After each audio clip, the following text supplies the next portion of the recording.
Miércoles, primera semana de Cuaresma, meditamos la liturgia en el nombre del Padre, del Hijo y del Espíritu Santo. Amén. La lectura está tomada de Jonás capítulo 3, versículos 1 al 10, dice la profecía de Jonás. La palabra del Señor fue dirigida por segunda vez a Jonás en estos términos: parte ahora mismo para Nínive, la gran ciudad, y anúnciale el mensaje que yo te indicaré. Jonás partió para Nínive conforme a la palabra del Señor. Nínive era una ciudad enormemente grande, se necesitaban 3 días para recorrerla. Jonás comenzó a internarse en la ciudad y caminó durante todo un día proclamando: dentro de 40 días Nínive será destruida. Los ninivitas creyeron en Dios, decretaron un ayuno y se vistieron con ropa de penitencia desde el más grande hasta el más pequeño. Cuando la noticia llegó al rey de Nínive, éste se levantó de su trono, se quitó la vestidura real, se vistió con ropa de penitencia y se sentó sobre ceniza. Además mandó proclamar en Nínive el siguiente anuncio: por decreto del rey y de sus funcionarios, ningún hombre, ni animal, ni el ganado mayor, ni el menor deberán probar bocado.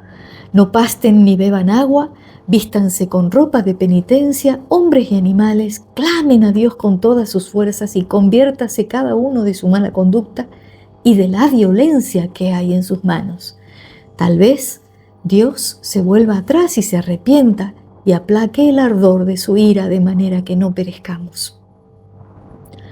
Al ver todo lo que los ninivitas hacían para convertirse de su mala conducta, Dios se arrepintió de las amenazas que les había hecho y no las cumplió. Palabra de Dios, te alabamos, Señor. El salmo, para quienes lo quieran escuchar entero cantado, en esta versión está en la sección de Shorts de YouTube. Acá lo meditamos nada más para no hacer tan largo, respondiendo a la lectura. Tú no desprecias, Señor, un corazón contrito. Tú no desprecias, Señor, un corazón contrito. Ten piedad de mí, Señor, por tu bondad, por tu gran compasión, borra mis faltas. Lávame totalmente de mi culpa y purifícame de mi pecado. Crea en mí, Dios mío, un corazón puro y renueva la firmeza de mi espíritu. No me arrojes lejos de tu presencia, ni retires de mí tu Santo Espíritu. Los sacrificios no te satisfacen. Si ofrezco un holocausto, no lo aceptas. Mi sacrificio es un espíritu contrito. Tú no desprecias un corazón contrito y humillado. Tú no desprecias, Señor, un corazón contrito. Tú no desprecias, Señor, un corazón contrito. Vamos a meditar ahora el Evangelio que está tomado de de Lucas, capítulo 11, versículos 29 al 32, dice así. Al ver Jesús que la multitud se apretujaba, comenzó a decir: esta es una generación malvada. Pide un signo, y no le será dado otro que el de Jonás. Así como Jonás fue un signo para los ninivitas, también el Hijo del Hombre lo será para esta generación. El día del juicio, la reina del sur se levantará contra los hombres de esta generación y los condenará, porque ella vino de los confines de la tierra para escuchar la sabiduría de Salomón. Y aquí hay alguien que es más que Salomón.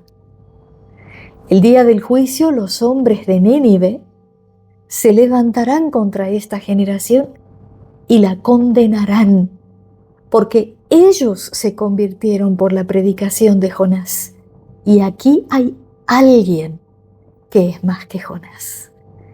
Palabra del Señor. Gloria a ti, Señor Jesús. La liturgia de hoy nos muestra la importancia que tiene tener el corazón sencillito y humilde para poder ser siempre atentos a la palabra del Señor, atentos a nuestro camino de conversión, a nuestro camino de cambio, a nuestro adentrarnos en la profundidad del conocimiento de Dios por la gracia de su Espíritu. Por eso el Salmo nos invita a decir: tú no desprecias, Señor, el corazón contrito, un corazón contrito.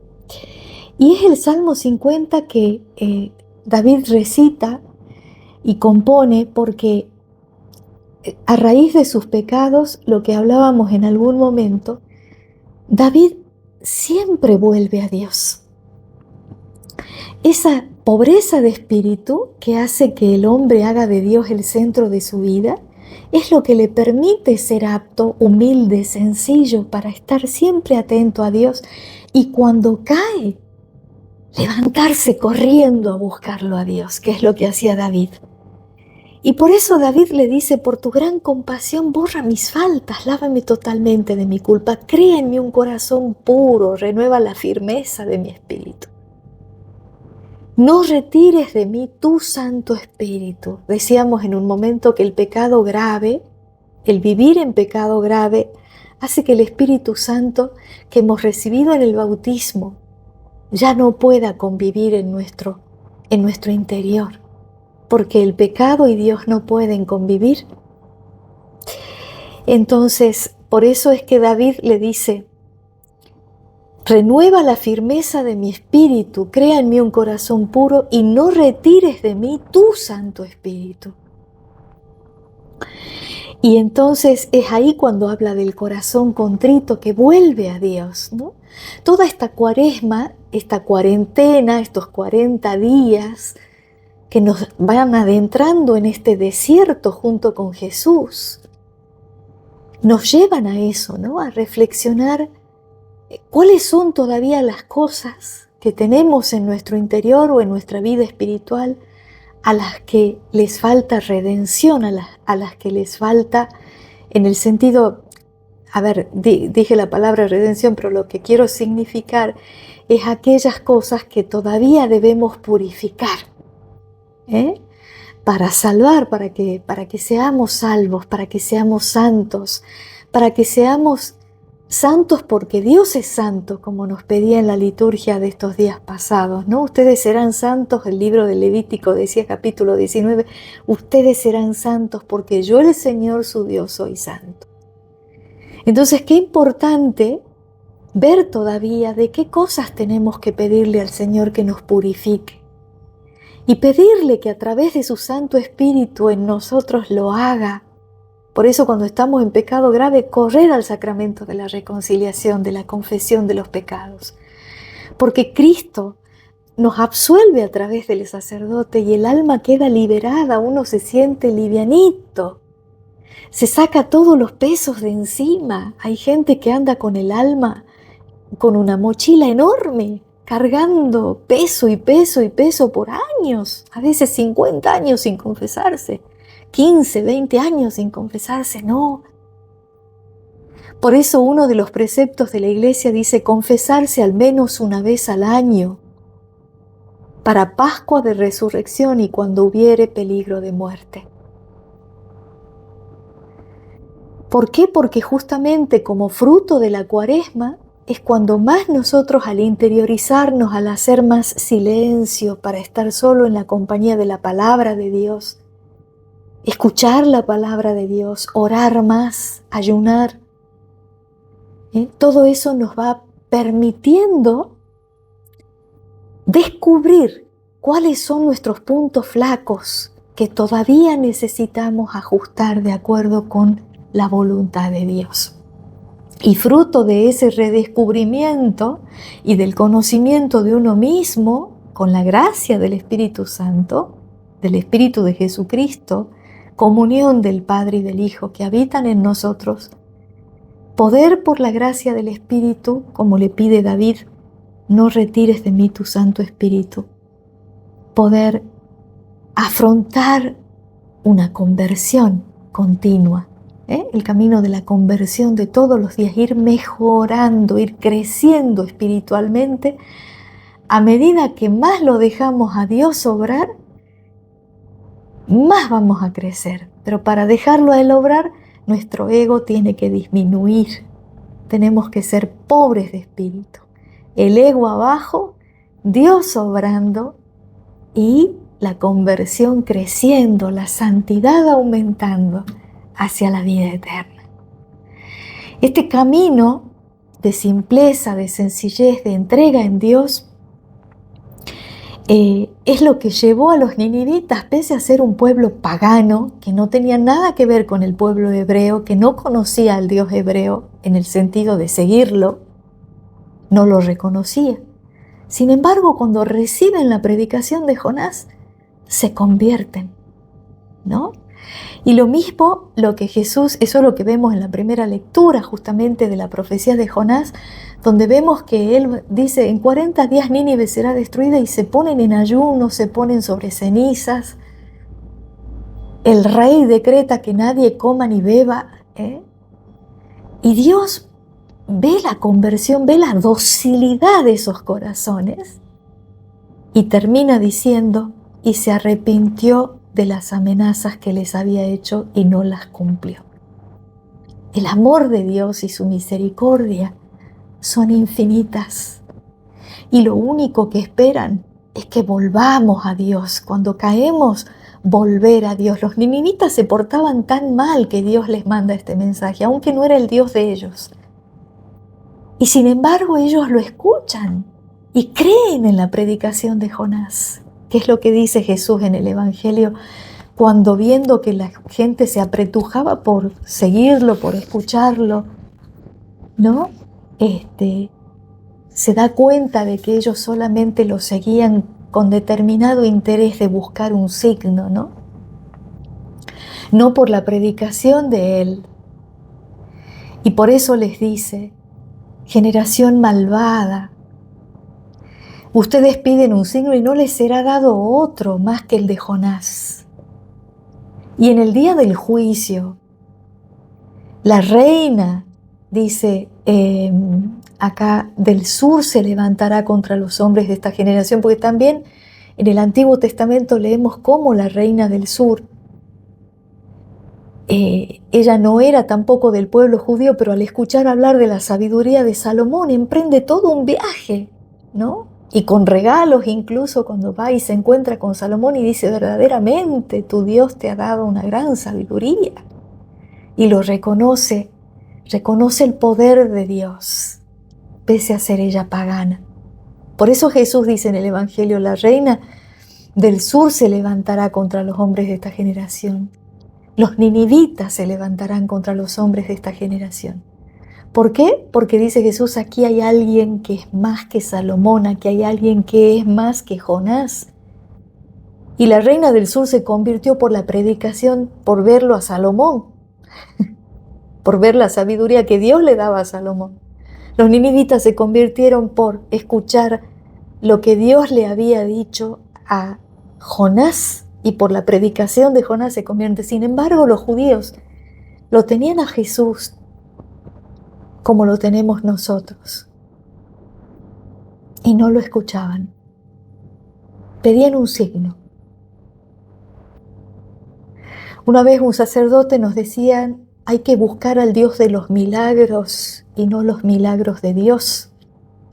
O dicho de otra manera, no hay que buscar los milagros de Dios, sino al Dios de los milagros. Porque estando con Dios, viviendo en Dios, para Dios, con Dios, haciendo de Él el centro de la vida, todo adquiere significado, aún el dolor y el sufrimiento. Unidos a la cruz de Cristo, redimen almas. Y se nos van de encima todos los pesos cuando lo ofrecemos en la cruz. Y cuando el Señor se digna hacernos un favor, ya sea material o espiritual, darnos algo que necesitamos o que le pedimos, es importantísimo saber que Él lo hace por amor. Y cuando uno vive en Él, vive entregado, como nos enseñaba Jesús en el Padre Nuestro ayer. Hágase tu voluntad en la tierra como en el cielo. Venga tu reino, Señor. Buscar el reino de Dios y lo demás se da por añadidura, la providencia divina, como nos decía Jesús ayer. El Padre sabe lo que ustedes necesitan antes que se lo pidan. Entonces confiar en Dios y saber que aún las cosas malas, que si bien Él no las provoca, pueden visitarnos porque alguien que está siguiendo al maligno provoca un mal. Dios no causa los males, pero sí son permitidos porque Él no maneja la voluntad nuestra. Él nos dio libre albedrío aún para negarlo. Y por eso existe el mal, por quienes optan por vivir un camino distinto al de Dios. Y cuando ese mal que otros practican nos afecta, muchas veces pasa que uno acude a Dios a pedirle ayuda. Pero más que nada buscamos el signo, ¿no? Buscamos el milagro. Busquémoslo a Dios por ser quien es, no por lo que nos puede dar, porque Él ya sabe lo que necesitamos. Y si vivimos en Él, si lo ponemos a Él por encima de todo, todo se nos dará por añadidura, pero cuidado, no todo lo que a nosotros nos parece que necesitamos o que es bueno, sino aquello que de acuerdo con la voluntad de Dios es bueno para nosotros. En el plano material y en el plano espiritual, por supuesto. Nunca negará el Señor el Espíritu Santo a quien se lo pide, lo dice Él. Y en el plano material nos dará aquello que Él ve que es bueno para nosotros. Aunque de momento nos parezca a nosotros que es malísimo. En el tiempo Él muestra el porqué de sus decisiones, no de las nuestras. Cuando ya nosotros depositamos un problema en sus manos, ya nos olvidamos. Porque nuestra confianza en Él, nuestra fe en Él, hace que nosotros sepamos que ya Él va a intervenir como mejor convenga a nuestra vida. Y sea que nos duela o sea que nos llene de alegría, es lo que conviene a nuestra vida, espiritual y material. El Señor siempre nos escucha y siempre nos va a dar una respuesta, a veces afirmativa, a veces de demora, todavía no, y a veces nos va a decir un no rotundo. Pero su voluntad es siempre lo bueno, lo perfecto, lo agradable para nosotros. Y en el tiempo siempre nos vamos a dar cuenta que las decisiones de Él, cuando le hemos puesto algo en sus manos, fueron las correctas. Así que no dejemos que Jesús se queje de nosotros como se quejaba de sus contemporáneos, ¿no? Que teniéndolo a Él, lo tenemos vivo en la Eucaristía. Cuerpo, sangre, alma y divinidad en ese pedacito de pan de hostia consagrada, donde Él se hace presente por la infusión del Espíritu Santo, la imposición de las manos que el sacerdote hace invocando al Espíritu Santo, a su Espíritu. Es Él quien convierte el pan y el vino en su cuerpo, sangre, alma y divinidad, para que comulguemos y para quedarse también con nosotros en el sagrario, para que vayamos a visitarlo y compartamos con Él tiempo, silencio, mirarlo. El cura de Ars decía: yo lo miro y Él me mira. Es un silencio que habla, Él habla desde la Eucaristía al interior de nuestra alma y la llena de un gozo que ninguna tribulación puede quitar. Pidamos al Señor esta gracia de nunca apartarnos de Él y de que si nos apartamos, escuchemos con gran docilidad de espíritu su palabra para levantarnos corriendo al sacramento de la reconciliación, restaurar nuestra vida con Él y llevar adelante la conversión cotidiana con la ayuda del Espíritu Santo. Que así sea. Amén.